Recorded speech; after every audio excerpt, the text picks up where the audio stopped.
우리 서진아 마을공동체 담당님께서 맡아주실 거고요. 원래 주 제목은 협치 조직화입니다. 오늘 또 다른 제목이 있으시니까 다시 할 것이다. 서진아 과장님 소개시켜드리겠습니다. 박수로 봐주십시오.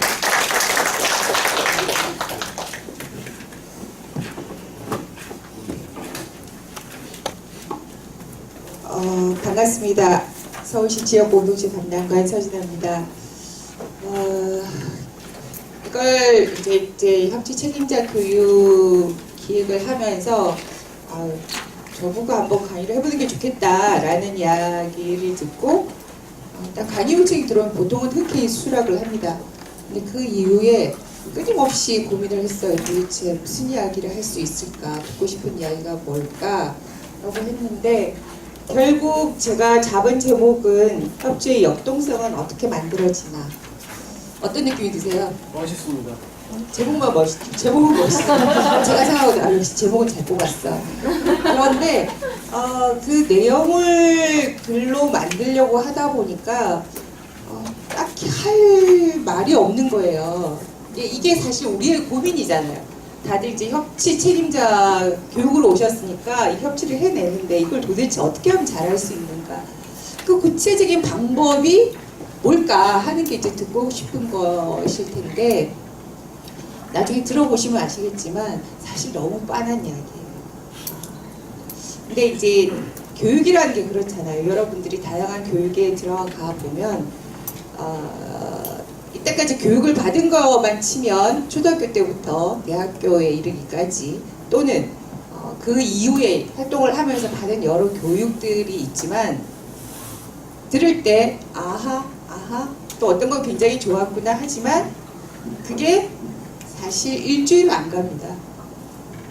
그렇다고 해서 교육이 필요 없느냐 하면 그런 건 아니죠. 언젠가 그런 말씀을 하시더라고요. 콩나물 시루. 네. 콩나물 시루를 보면 그 콩을 넣고 콩을 넣고 물만 주면 너무 신기하게 콩나물이 자라잖아요. 그러니까 교육은 콩나물 시루에 물 주는 거와 똑같다 이야기 하더라고요. 그러니까 당장은 표시가 안 나지만 어느 날 변화되고 그런 변화되어 가는 모습을 볼 수 있다. 그게 교육이다. 그래서 오늘의 이야기도 사실 뻔한 이야기이지만 언젠가는 알게 모르게 여러분들의 피와 살이 돼서 조금씩 변화를 일으킬 수 있지 않을까 하는 가냘픈 희망을 갖고 시작을 해보려고 합니다. 이게 분위기가요. 지금 뒤 이쪽 모두 몇 모드인지 모르겠는데 세 분만 앉아 계시고 이쪽 세 분만 앉아 계세요. 나중에 이야기를 하실 때는 조금 다 오셔서 이야기를 하시면 좋겠다 싶네요. 아까 조례 이야기를 하셨습니다. 우리 서정수 협치자문위원께서 정말 서울시의 각구의 조례들을 다 비교하면서 너무 설명을 잘 해주셨는데 서울시 협치 조례를 보면 이렇게 되어 있습니다. 민간협치 활성화를 위한 기본 조례이고요. 그 다음에 정의에 보면 민간협치란 사회문제 해결을 위해 5탄이에요. 민간과 서울특별시가 공동으로 정책을 결정하고 집행평가하는 시정운영 방식 및 체계 등을 말한다. 외우셔야 될 것 같아요. 사실 저도 잘 못 외웁니다만 사람들이 물어요. 항상 협치가 뭐냐? 깔치 공치도 아니고 협치가 뭐냐? 라고 물었을 때 네, 협치는 우리 조례에 자기 자치구에서 되어 있는 조례 있잖아요. 우리 조례에 의하면 협치란 이렇게 규정되어 있습니다 하는 거는 외우시는 게 좋을 것 같아요. 그 다음에 이 협치를 하기 위한 기본 원칙은 제가 못 외우거든요. 빨리 제가 손을 안 댄 것 같은데 어떻게 된 거죠? 어떻게 되나요?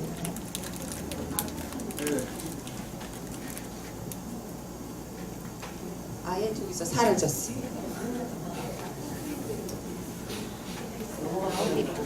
아예 사라졌어요. 그 협치를 하면서 가장 어려운 건 협치가 뭔지를 물어보는 사람들에게 정확하게 설명하는 게 어려운 것. 그 선생님, 네. 그리고 이 협치가 되기 위해서 무엇이 필요하고 어떤 행동들을 해야 하는가가 어려운데 이 기본 원칙을 보면 민간협치는 참여자들의 자발성과 수평적 협력 관계에 기반하여 이루어진다. 자발성과 수평적 협력 관계. 점점점 찍어야 되겠죠. 그 다음에 모든 참여자들은 민관 협치 과정 자체가 중요한 가치임을 인식한다. 협치는 새로운 사업이 아니라 기존에 이루어지고 있는 다양한 사업들을 이 과정 자체, 그 과정에서 어떻게 민간 협치가 이루어질 수 있도록 하는가가 중요하다.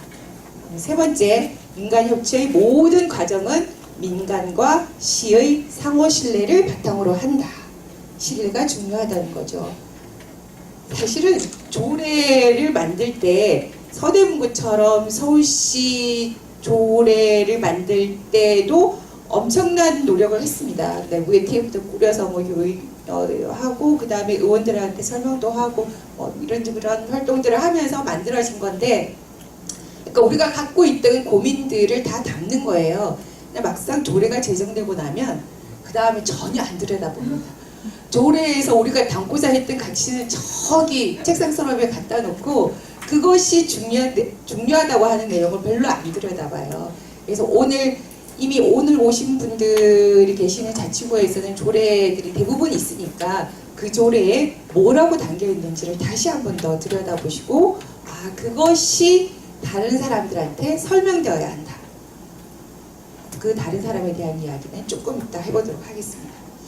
그래서 이 원칙들을 잘 실현하는 게 우리가 협치를 하는 방법입니다. 특별한 게 아니라. 이거를 어디를 하고 해야 돼요? 네. 이 기본 원칙이 실현되기 위해서는 무엇이 필요할까? 이걸 잘하면 된다고 그랬는데 뭐가 필요할까요? 드시지 마시고.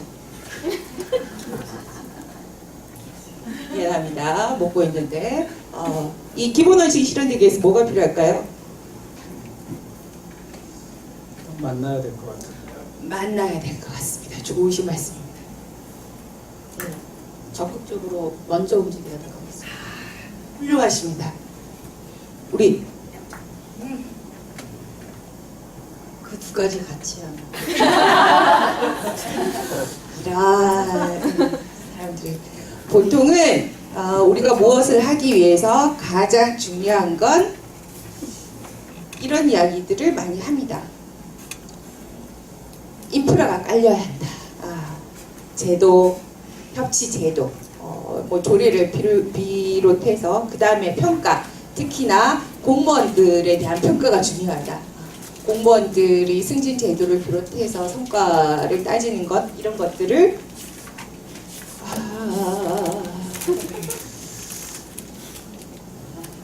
네. 평가 방식이 중요하다. 그리고 오늘과 같은 교육이 중요하다. 그리고 추진 체계가 중요하다. 등등의 기존의 것들을 잘 하기 위한 인프라가 깔려야 된다라는 말을 많이 하고, 조례에 이런 것을 담기 위한 노력을 많이 합니다. 그리고 이런 것 가지고 아까 서정순 전문가님이 이야기하신 것처럼 의회하고 다툼이 일어나요. 실제로 이것을 할 수 있느냐 없느냐, 그리고 공무원들과 민간과의 싸움도 이런 것들 때문에 많이 싸웁니다. 현실적으로 가능하지 않아요. 상위법이 없어요. 등등등등. 그런데 중요한 건 아까 기본 원칙에는 이런 이야기 하나도 없었습니다. 그쵸? 기본 원칙은 이것이 중요한 건 아니었어요. 아까 몇 분 선생님이 말씀하신 것처럼 결국은 사람이었어요. 사람이 중요하다는 생각.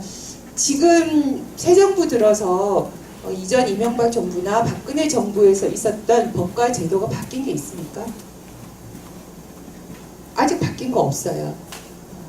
공정위원회가 하고 있는 일들이 이전 정부에서는 없었던 제도에 근거해서 일을 하는 게 아닙니다.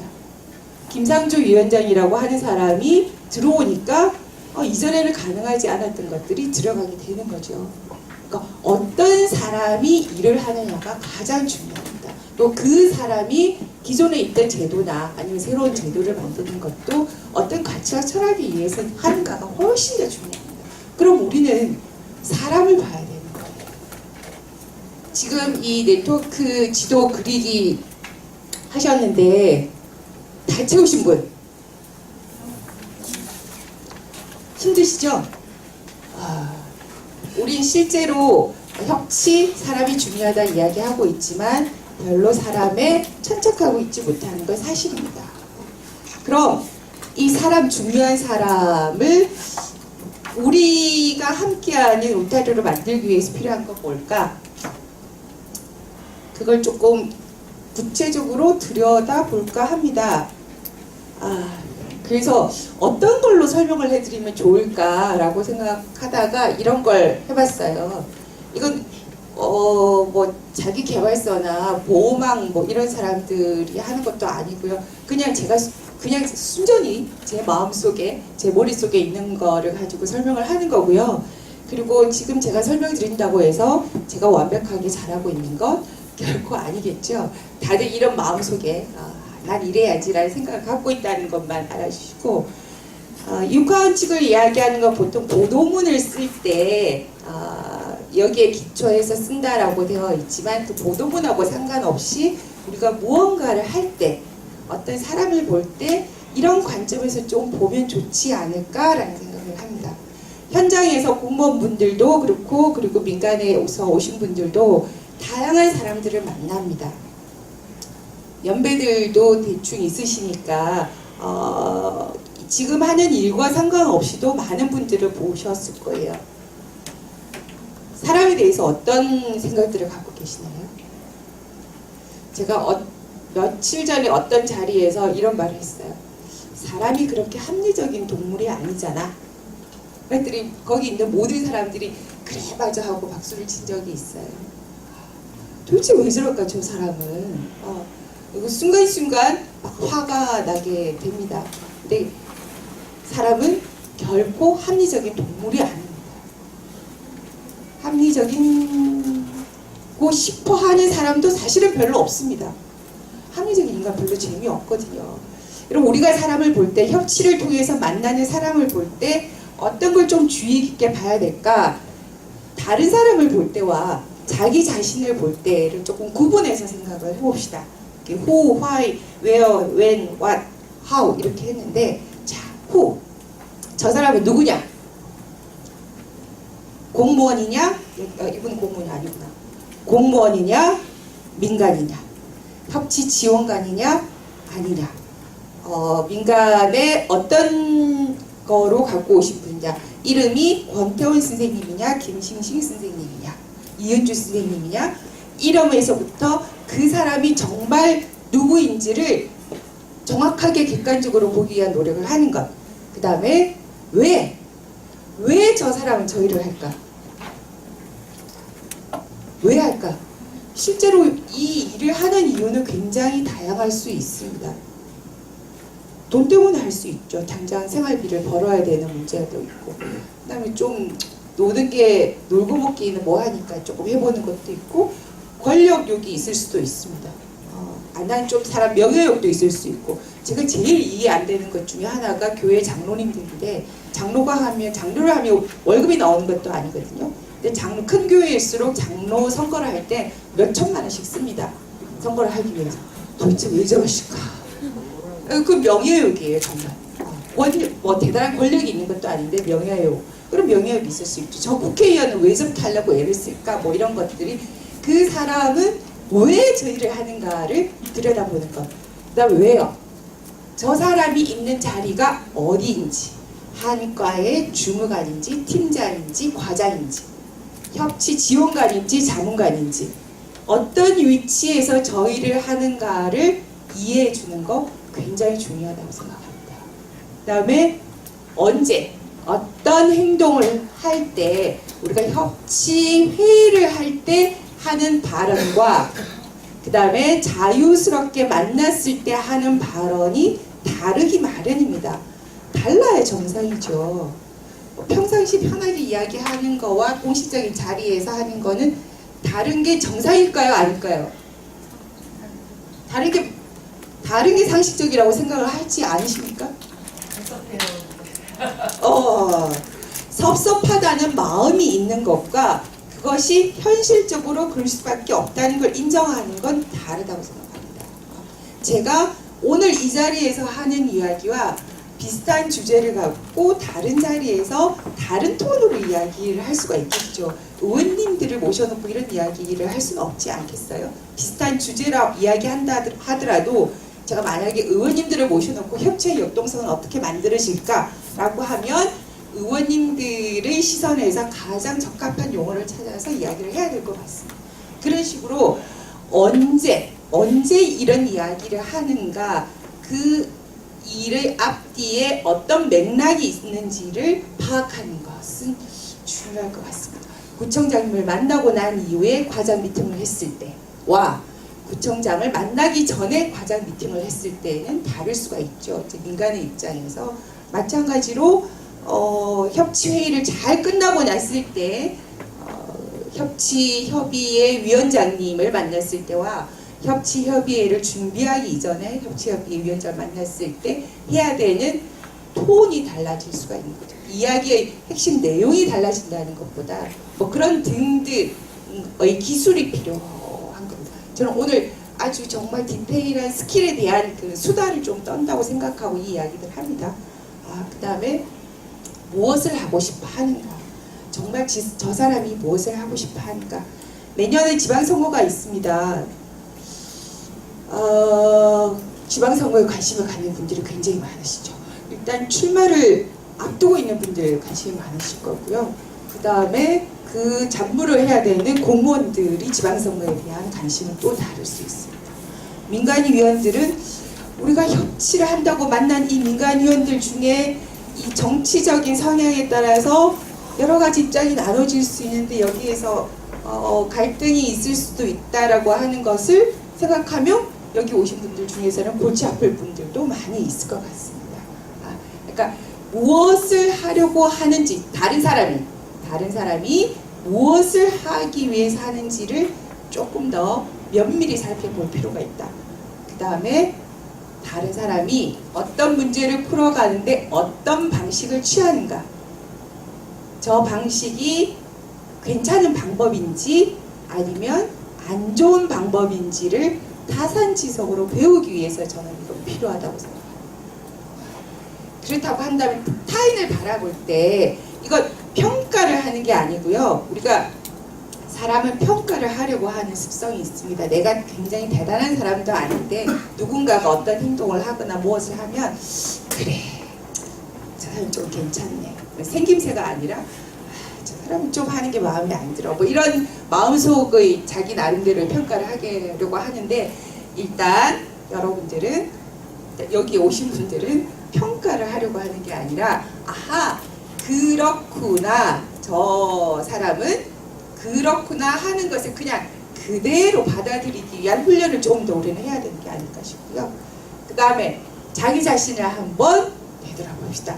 오늘 이거 하는 거는 결국 나로부터 출발하는 거거든요. 나는 누구인가? 아까 다른 사람한테 했던 거 말고 나 자신을 정말 내가 누구인가? 그리고 왜 일을 하는가? 내가 서 있는 자리는 정말 어디인가? 그걸 나는 객관적으로 보고 있나? 내가 어떤 일들을 할 때 그 시점이라고 하는 것이 과연 적절했는가? 그리고 무엇을 하기 위해서 지금 이런 행동들을 하고 있지?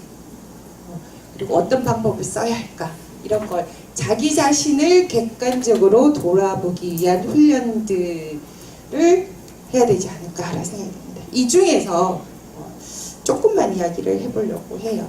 몇 가지 점만. 아까 말씀드린 그 사람이 어느 자리에 서 있느냐 하는 겁니다. 저는 이전에는 지역사회에 있는 뭐 서울시와 관계된 한 20대 때부터 치면 중앙이 아니라 전국 단위에서 했던 시민사회운동, 그다음에 서울시의 이러저러한 시민사회활동, 그다음에 한 자치구에서 풀뿌리 시민사회단체 활동을 하다가 마을공동체 종합지원센터라고 하는 곳에서 일을 하다가 서울시 공무원으로 일반 임기제로 들어왔습니다. 서울시 공무원이 된 지 3년 1개월이 됐는데요. 공무원이 되기 전에는 특히 이제 마을지원센터에 있을 때는 서울시의 마을공동체과 마을공동체 담당관하고 일을 했죠. 그때 하는 입에 달고 있는 말은 공무원들 왜 저래 그런 거였어요. 공무원들이 진짜 답답해. 왜 이런 식으로밖에 못할까? 왜 바로 전날 뭐를 요청하면서 그 다음날 자료를 달라고 할까? 미리미리 달라고 하지 못할까? 공무원들을 맨날 성과를 포장하려고만 해. 그래서 언젠가 한번 회의에서는 성과가 필요하신 거죠? 제가 그건 잘 포장해 드릴게요 라고 이야기를 한 적도 있습니다. 그랬는데 제가 공무원이 됐어요. 들어와서 보니까 정말 이해가 됩니다. 공무원이 왜 저럴 수밖에 없는지 정말 뼈저리게 이해가 됩니다. 근데 물론 개중에는 보면 그 서울시 공무원이 14,000 명인데 저 사람 어쩌자고 공무원이 됐을까라는 한심한 사람들도 있습니다. 정말 일을 안 하고 돈만 먹는 사람이라는 생각이 드는 사람도 있고 능력이 정말 없다는 생각이 드는 사람도 있습니다. 그런데 대부분의 공무원은 나름의 생각과 그리고 탁월한 능력들을 가지고 일을 굉장히 열심히 하십니다. 그럼에도 불구하고 어쩔 수 없는 것들이 있죠. 그리고 제가 제일 크게 바뀐 생각 중에 하나는 순환보직. 민간에서 제일 힘들어하는 게 이제 좀 익숙해져서 잘 뭔가를 해보려고 하면 자리로 옮기는 거잖아요. 순환보직이 제일 문제다라고 이야기하는데 제가 공무원이 되고 보니 순환보직 해야 될 것 같습니다. 그러니까 민간의 입장에서는 내가 이 일을 잘 하기 위해서는 이 사람이 계속해서 좀 뜻에 맞는 말이 잘 통하는 사람이 있으니까 그 사람은 계속 일을 하면 좋겠죠. 근데 그 공무원의 입장에서 보면 그 공무원은 평생 직장입니다. 그 사람도 앞으로 계속 성장해야 되는 사람이에요. 그런데 한 과에서만 그 일을 하면 성장의 경로가 아주 단출해질 수밖에 없습니다. 이 굉장히 큰 규모의 행정이라는 조직 안에서 다양한 경험들을 하지 않으면 그 사람 성장하기 굉장히 힘듭니다. 그리고 내하고 일을 잘하는 게 문제가 아니라 서울시로 치면 서울시 전체가 일을 잘하는 게 중요하기 때문에 그런 객관적인 입장에서 보면 공무원은 순환보직하는 게 맞습니다. 그 중에서 나는 특별히 이 일에 소명의식을 갖고 평생을 이 일을 해보겠어 라는 사람이 어쩌다 나올 수도 있잖아요. 그런 기회를 어떻게 만들어줄까 하는 것과 순환보직 자체가 문제다라고 하는 건 다른 이야기인 것 같아요. 그래서 저는 보통 2년, 3년 뭐 이 정도 3년, 2년은 좀 짧은 것 같고요. 그리고 3년 정도 지나고 나면 저희 과에 있는 공무원들 보고도 다른 데를 가보라고 합니다. 가기 싫어하는 공무원이 있거든요. 왜냐하면 저는 이제 민간에서 들어와서 기존에 있던 공무원들보다는 좀 더 자유스럽고 그런 부드러운 상관이기 때문에 여기 있으면 편하니까 안 가려고 하는 신입 공무원들도 있는데 너는 딴 데 가서 더 훈련 받아야 돼 하면서 이제 보내는 경우도 있습니다. 처럼 어떤 자리에서 일하느냐에 따라서 굉장히 달라집니다.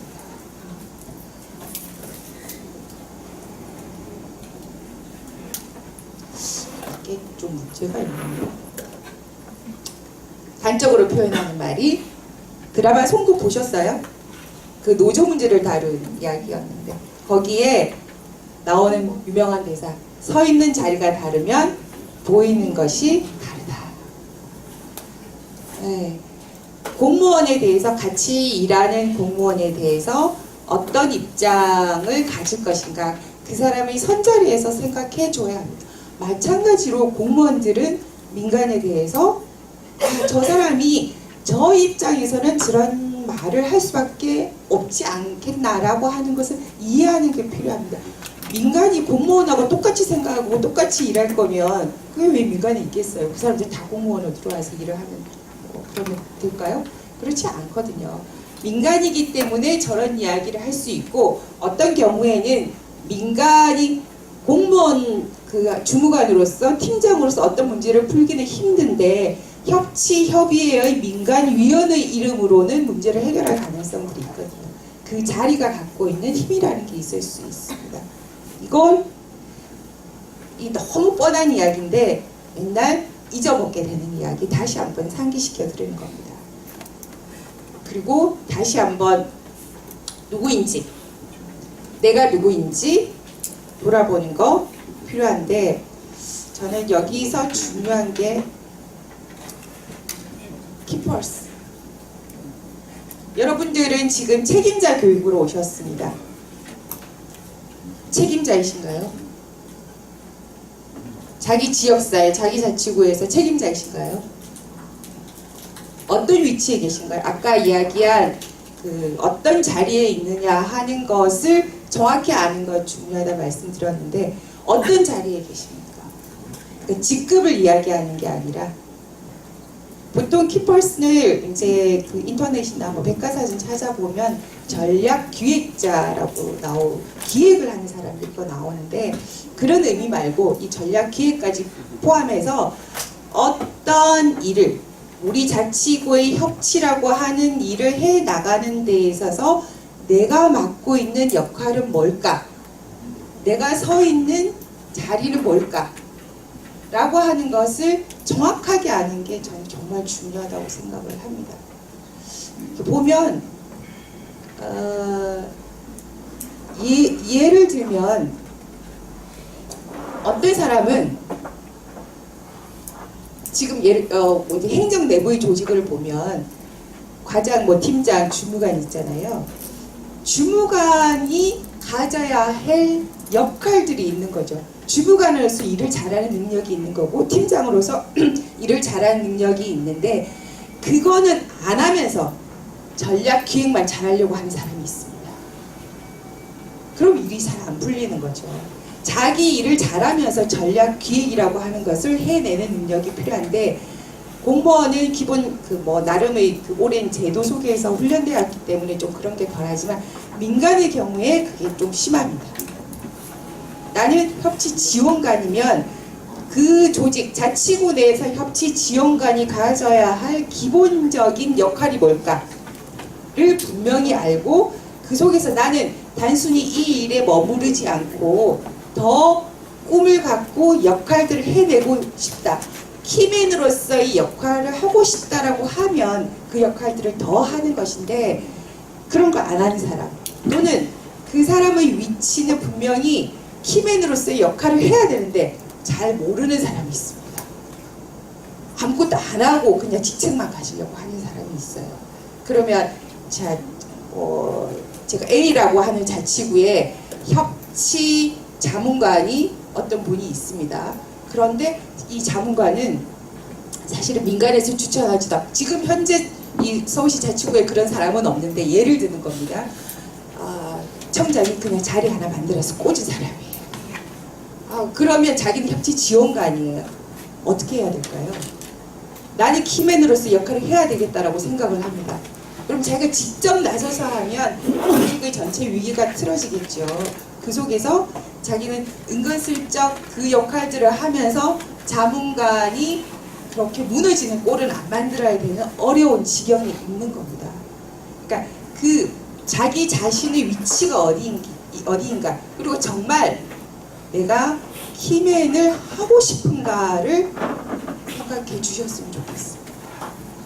이 일을 하다 보면, 이제 저는 이 협치 이전에 이제 마을공동체 일을 했으니까 마을공동체 25개 자치구를 보면서 어떤 문제를 결정해야 될 때 행정적으로 공문으로 보내기 전에 민간과 일을 하는 게 가장 중요하니까 각 자치구의 키맨들은 누구일까를 쫙 파악을 합니다. 그분들은 특정 위치의 자리에 있는 사람은 아니에요. 어떤 분들은 드러나는 위치에 있는 분들도 있고 그렇지 않은 분들도 있지만, 그 지역사회 안에서 영향력이 있는 사람, 실질적으로 다른 사람에 대해서 영향력이 있는 사람들을 찾아내서 그분들과 이야기하는 것이 어떤 일을 추진할 때 첫 번째 하는 일이거든요. 그럼 여러분들도 그 일을 하는 게 중요한데, 실제로 자기는 그 일을 할 사람인지 아닌지에 대해서 스스로 그렇게 생각하는지, 다른 사람들은 그렇게 인정해 주는지를 한번 가슴에 이런 거는 전달이 들기 전에 내가 어떤 정도의 그릇의 사람인가, 어떤 정도의 물을 담아야 할 사람인가 하는 것들은 솔직하게 스스로 돌아보는 수밖에 없을 것 같아요. 그러니까 맨날 좋은 이야기들만 해서 제가 조금은 냉정한 이야기를 해보는 겁니다. 그러고 나면 해야 되는 게 어떻게 하는가 하는 거죠. 그게 조직화입니다. 조직화라는 말을 들으면 어떠세요? 그 찻동에서 강찬치고 찻동하는 거 아시죠? 찻동에서 마을 계획을 하는 동이 있다는 거 아시죠? 마을 계획에 대한 이야기를 처음 서울시 행정이 아니라 서울시에 관계되어 있는 민간에서 이야기를 한 게 2011년 11월이었어요. 지금 진행하고 있는 마을 계획의 기본 사항이 그때 다 나왔습니다. 실질적으로 마을 계획이 행정 조직 안에서 정책 사업으로 안착된 건 2015년입니다. 그 과정까지 이 마을 계획이라고 하는 것을 구체화시키기 위해서 다양한 전략과 전술을 놓고 차츰차츰 그것을 밟아온 거죠. 마을 공동체 사업의 궁극적인 모습이 마을 계획이라고 생각을 했거든요. 한 3년간의 그런 준비 과정들이 있었던 거예요. 네트워크라고 하는 것은 그러한 기본적인 커다란 그림 속에서 구체적으로 어떤 일을 단계적으로 해 나갈 때 필요한 자원을 엮는 일입니다. 지금 행정과 함께 이 일을 하고 행정도 민간의 몇몇 대표되는 분들과 일을 하면서 이걸 단순히 사업, 예를 들면 오늘 지역 협치 책임자 교육 같으면 웹자보 만들고 홍보 공문 뿌리고 홍보물 뿌리고 뭐 어떤 경우에는 플래카드 뿌리고 오시겠어요? 안 오시겠어요? 라고 해서 협치가 진행될 수 있을 거라고 생각하시는 분들이 많습니다.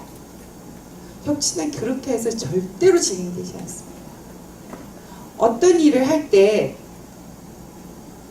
우리가 그 자리가 있으면 뭐 월급이 주어지는 또는 수당이 주어지는 자리가 있고 뭐 그러면 그냥 참여하기도 하지만 그 일이 진정으로 이루어지기 위해서는 누군가가 신뢰가 가는 사람이 있어야 합니다. 예를 들면 저는 서울시 박원순 시장님을 신뢰합니다. 그리고 지역 공동체, 이전에 마을 공동체 활동을 하면서 지역사회 안에서 다양한 활동을 해왔던 몇몇 선배들과 동료들과 몇몇 후배들을 신뢰합니다. 그러면 그 사람들이 부르면 저 일에 대해서 별로 따지지 않고 가서 해야 될 것 같다는 생각이 들어요. 여러분들은 그런 사람이 있습니까? 그런 게 없으면 일은 시간이 지나서 돈이 들어가는 만큼은 진행이 되겠지만 궁극적인 결과물로는 나오기 힘들다고 생각합니다. 그렇게 하기 위해서는 그럼 구체적으로 이 네트워크와 조직, 연대감을 형성하기 위해서는 무엇을 해야 될까요? 어떻게 하면 그 신뢰가 있는 나는 괜찮은 사람이야, 훌륭한 사람이야, 난 그런 리더십이야 라고 스스로 자부하는 게 아니라 사람들이 주위에, 여러분들은 책임자이기 때문에 후배급이 아니라 그런 리더십이 있어야 되는 거거든요. 어떻게 할 수 있을까? 시간과 정성을 들이는 수밖에 없습니다. 예를 들어 이번 협치 협의에 내는 협치 민간 TF를 한다라고 하면 TF를 열기 전에 협치 협의회를 하기 전에 그 자리에서 우리가 이 스피커들이라고 이야기하죠. 핵심적으로 이야기 많이 하시는 분들이 있잖아요. 말빨이 센 사람, 흔히 이야기하는 전문적인 용어로 말빨이 세신 분들이 어떤 말씀을 하실까를 아까 그 육하 원칙에 따라서 그분들에 대한 성향을 파악하고 미리 가서 만나야 됩니다. 미리 가서 요번 회의에서는 이러이러한 이야기가 핵심적인 사안이고 이 사안이 처리되어야지 다음 단계로 나갈 수 있습니다. 그러면 선생님께서는 이런 이야기를 해주셨으면 좋겠다라고 하는 이야기를 몇몇 사람들한테 해야 되는 거죠. 그게 조직화입니다. 조직화가 어려운 게 아니에요. 끝나고 나면 그렇게 해서 잘 됐어. 끝나고 나면 고맙습니다. 수고하셨습니다. 감사합니다. 라는 이야기를 술을 마시면서 하든 아니면 뭐 차를 마시면서 하든 그런 기본적인 신뢰를 만들어 나가는 게 관건. 신뢰를 쌓기 위해서 어떤 노력을 하나요? 어릴 때는요, 많은 시간을 같이 보내기 때문에 자연스러운 신뢰가 쌓이는 거 있습니다. 저도 대학 동창을 20년, 30년에 만나도 엊그저께 만났던 것 같아요. 일 때문에 만난 사람들이 아니고 그냥 그런 것이 없이 했으니까 아주 기본적인 신뢰가 있는 거죠. 근데 일을 통해서 그것이 아무리 훌륭한 가치와 철학을 가진 일이든 아니면 돈을 벌기 위해서 하는 일이든 일 때문에 만난 사람들 사이에서 신뢰가 생기기는 참 쉽지 않습니다. 근데 제가 알고 있는 어떤 친구는 아까 이야기한 11년 11월에 마을 계획이라고 하는 큰 그림을 그려면서 나는 이 일을 꼭 해보고 싶어. 이 일이 우리 사회에 있어서 공동체를 만들어 나가고 사회를 변화시키는 데 중요한 일인 것 같아 라고 했던 친구는 예를 들어서 아까 말씀드린 그런 방식을 꼭 취합니다. 뭔가 일이 있기 전에 이야기를 하는 거죠. 미리. 개인적으로 우리 같이 만나서 술이나 한잔 할까요? 차나 한잔 할까요? 하면서 자기가 생각하고 있는 그림들을 막 이야기합니다. 그럼 처음엔 좋은 생각이네. 그래. 근데 너무 힘들 것 같아. 이런 식으로 왔다 갔다 하다가 그럼 그 다음에 다시 만납니다. 다시 만나서 저번에 제가 했던 이야기를 조금 더 보완해서 새롭게 제안합니다. 한 단계 업그레이드한 이야기. 그런 식으로 자기의 생각들을 구체화시켜놓은 과정에서 사람들을 처음에 한 명 저 만나고 나서 그 다음날에 다른 사람 만나서 몇 사람한테 미리 뿌려놓고 어느 날 갑자기 카톡방을 열어서 자 우리 이런 문제에 대해서 한번 이야기해보고 싶은데요 하면서 한번 모여주시죠 선배님 후배님들 이러면서 카톡방을 열어서 초대를 해요. 그러면 평상시에는 그렇게 보기 힘들었던 열댓 명의 사람들이 모입니다. 그래서 그 문제에 대해서 이야기를 하는데 처음 듣는 게 아니라 다들 그 A라고 하는 사람들과 사전에 다 만났던 거예요. 그러면 그날 했던 이야기가 결정은 나지 않지만 심도 있는 이야기가 되는 거죠. 제가 서울시에서 해야 되는 일로 처리를 해 나가는 과정에서 하나의 정책을 만들어 나가는데 그 친구와 6개월 동안 신랑을 했습니다. 처음에는 너무 힘들어 나 그거 절대로 못해 라고 했다가 6개월 이후에는 그래 해야 될 것 같아 라고 돌아섰어요. 그만큼 그리고 그런 일을 해 나가는 과정에서 끊임없는 자기 헌신을 보여줍니다. 그 일이 자기의 개인적인 명예욕이나 어떤 직위를 이용한 성과를 내기 위해서 하는 게 아니라 이 일을 당신과 함께 하면 참 좋겠다라고 하는 신뢰를 충분히 보여줬기 때문에 힘들어도 해볼 수 있겠다, 해야 되겠다, 같이 하자라고 하는 마음이 생기는 겁니다. 그런 것을 그런 사람을 많이 만들어내는 일이 협치로 이뤄나가는데 가장 핵심적인 일인 것 같습니다. 우리가 다른 거에서는 홍보 교육도 하고 기타 등등의 이야기를 하는데 어쩌면 일을 해가는 데에서 가장 중요한 알게 모르게 쌓여져 왔던 경험들을 갖고 계시겠지만 이런 걸 다시 한번 되짚는 시간은 부족했던 거 아닌가라는 생각이 들어서 이런 이야기였습니다. 다 알고 계시죠? 중요하다는 거. 그렇게 해야 된다는 거 알고 계시죠? 근데 잘 실천이 안 되시는 거죠? 네. 그러리라고 믿습니다. 그리고 그 일을 하기 위해서 얼마나 힘들었을지도 잘 압니다. 그러니까 제가 이야기하기로 한 시간이 끝났기 때문에 이거를 하나 읽어드리고 여러분들한테 이제 위로가 될 것 같아서 밤나무 아래서 이럴 때가 있다. 일도 안 풀리고 작품도 안 되고 울적한 마음으로 산길을 걸을 때 툭 머리통에 꿀밤 한 대. 아프다. 나도 한 성질 있다. 언제까지 내가 동네 북이냐.